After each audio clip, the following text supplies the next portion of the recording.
The power of the dark side.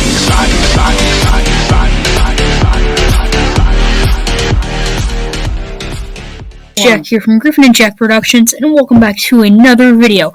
Now this is episode 5 of my You Choose My Loadout series, and this is the Leia Organa loadout suggested by Solo Case Gamer.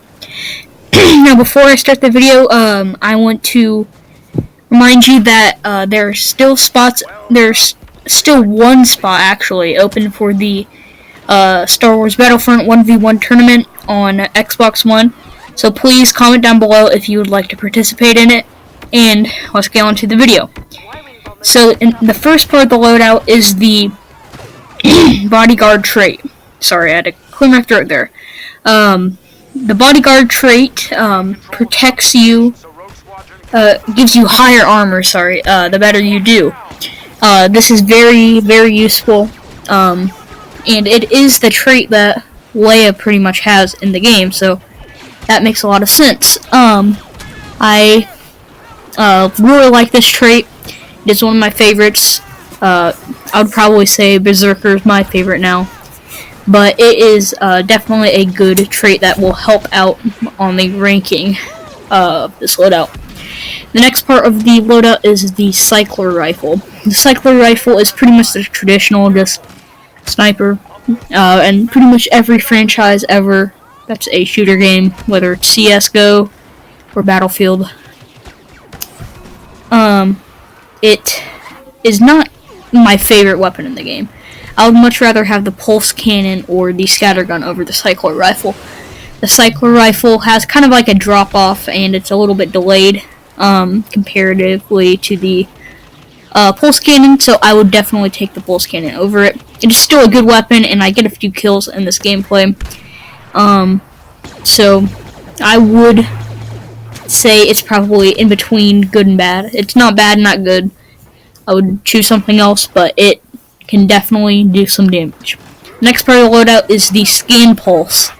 The scan pulse shoots out a scan and reveals the position of every enemy in the proximity for a short amount of time, which can be very useful from a tactical standpoint, helping out other teammates, which I've noticed on this loadout. It's more of a helpful loadout, more than like a 46 3-kill game. So that is definitely adding to its teamwork vibe. So I did use it quite often because I'm used to using the adrenaline stem or the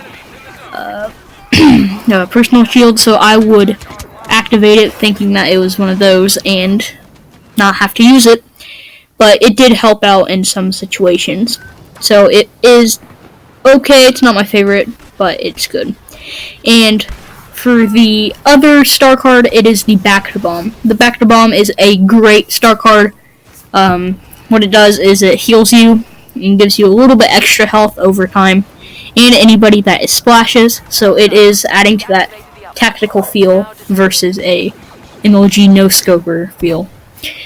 So that helps out the loadout. And then the weapon is the E11, which I've mentioned before is definitely one of my favorite blasters, if not my favorite blaster in the game.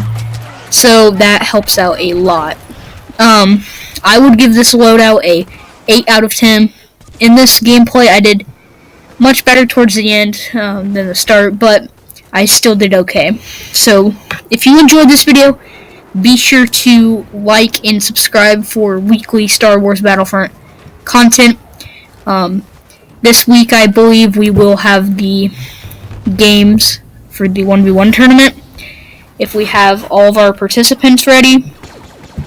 There is a chance I will not be able to get to it this week. It might be next week, because I have school work that I have to catch up on after being sick for a week a few weeks ago, so that doesn't help out. But be sure to tell me if you want to participate in the Xbox 1v1 tournament. and that's all for today. I will see you in the next one, and as always, may the Force be